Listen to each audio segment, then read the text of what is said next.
थोड्याच वेळात नारायण राणेंसाठी राज ठाकरेंची सभा। 2005 मध्ये नारायण राणेंविरोधात सभा घेणाऱ्या राज ठाकरेंची 2024 मध्ये राणेंच्या समर्थनार्थ सभा।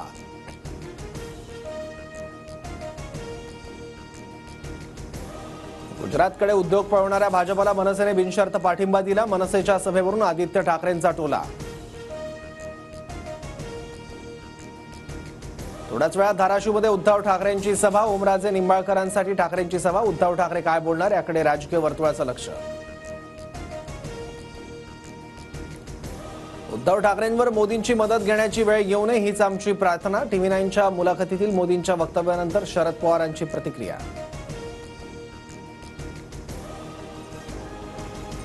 मोदींनी कोणतं कुटुंब सांभाळलं? मोदींची कौटुंबिक पार्श्वभूमी चिंताजनक। TV9च्या मुलाखतीतील मोदींच्या टीकेनंतर शरद पवारांचा पलटवार।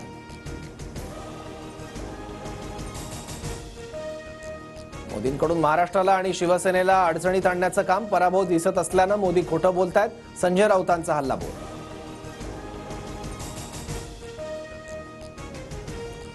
2024 ते 2029 शिंदेच मुख्यमंत्री म्हणून नेतृत्व करतील। मोदींनी 100% शब्द पाळला। 116 आमदार असतानाही शिंदेंना मुख्यमंत्री केलं। तानाजी सावंत यांचं वक्तव्य। राजकारणासाठी गरिबांना त्रास देणाऱ्यांनी ज्या गावच्या बोरी त्याच गावच्या वाभळी असतात हे लक्षात ठेवावं। शरद पवारांचा अजित पवार गटाला इशारा।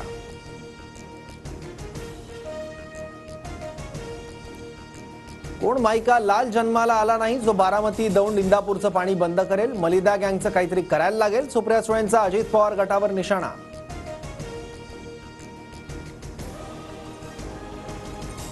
अजित पवार स्वार्थी। अजित पवार 17 वर्षांपासून शरद पवारांना सोडण्याचा विचार करत होते। रोहित पवारांचा अजित पवारांवर हल्लाबोल।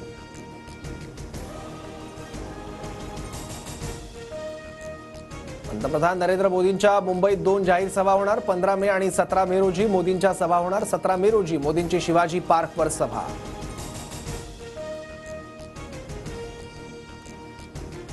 केंद्र सरकारकडून कांद्यावरची निर्यात बंदी उठवण्याचा निर्णय। 40% निर्यात शुल्क लावून सर्व देशात कांदा निर्यात करता येणार।